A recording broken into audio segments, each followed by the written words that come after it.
जय माता की। मैं पंडित सुशील पांडे आज हम आप लोगों के बीच उपस्थित हैं कुंडली में एक योग को लेकर के। योग क्या है? पुरुष की कुंडली में विधुर योग और स्त्री की कुंडली में वैधव्य योग के बारे में आज हम चर्चा करेंगे। जैसा कि मैंने पहले आपको बताया भी था कि मैं आगे विधुर व वैधव्य योग के बारे में आपको बताएंगे। तो आज हम उपस्थित हैं विधुर व वैधव्य योग को लेकर के। यह वीडियो आपको 2 भागों में देखने को मिलेगा। इसमें आप जान पाएंगे पुरुष की कुंडली में विधुर योग और स्त्री की कुंडली में वैधव्य योग के बारे में, कब और किन परिस्थितियों में बनता है और यदि बना हुआ है तो उसके लिए उपाय क्या है। क्योंकि अक्सर यह देखने को मिलता है कि जातक की कुंडली में प्रथम, चतुर्थ, सप्तम, अष्टम, द्वादश भाव में मंगल की स्थिति को देख करके जो मांगलिक योग बन रहा होता है, उसको देखते हुए मन में एक भय, एक आशंका व्याप्त हो जाती है कि जीवन साथी के नष्ट हो जाने की। हालांकि मांगलिक योग के बारे में मैं आपको पहले भी अपने वीडियो में बता चुका हूं कि किन स्थितियों में मांगलिक योग बनता है, किन स्थितियों में नहीं बनता है, कि क्या क्या उसके परिहार हैं, क्या क्या उसके उपाय हैं। यदि मांगलिक योग बना हुआ ही है तो आप हमारे पिछले वीडियो को देख सकते हैं, उसमें आपको मांगलिक योग के बारे में ढेर सारी जानकारियां मिलेंगी।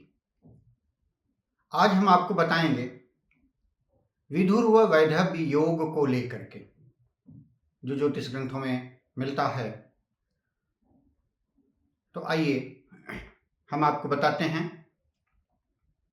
कि विधुर योग कब बनता है, कुंडली में किन किन स्थितियों में कौन कौन से ग्रह होते हैं जिसके चलते विधुर योग बनता है। ध्यान से सुनिएगा।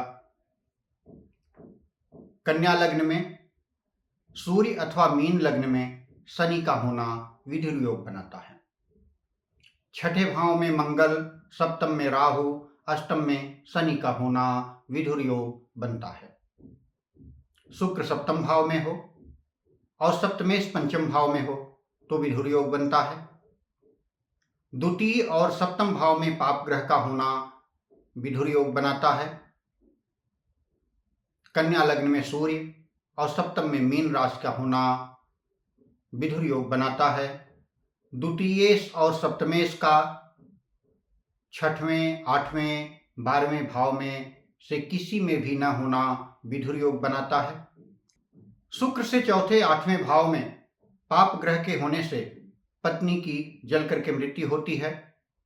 क्षमा कीजिएगा, अभी मैंने आपको बताया कि द्वितीयेश और सप्तमेश का छठे, 8वें, 12वें भाव में से किसी में भी न होना, मैंने ऐसा कहा, ऐसा नहीं है, किसी में भी होना।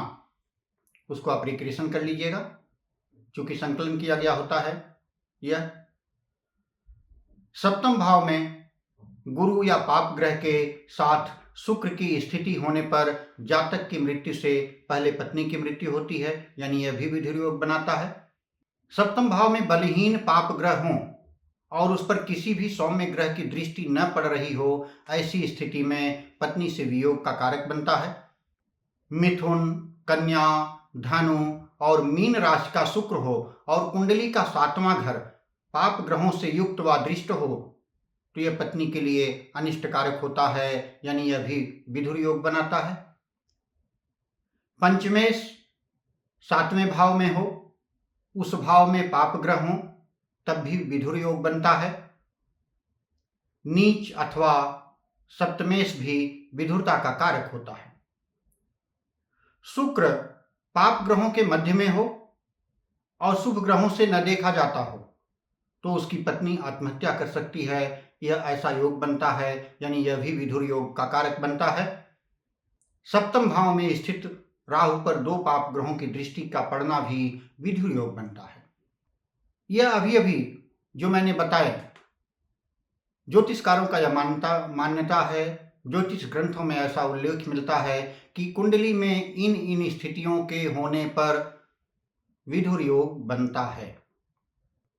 आप हमारे इस चैनल को लाइक करें, सब्सक्राइब करें, अपने इष्ट मित्रों में साझा करें। भगवती आपका कल्याण करें। जय माता की।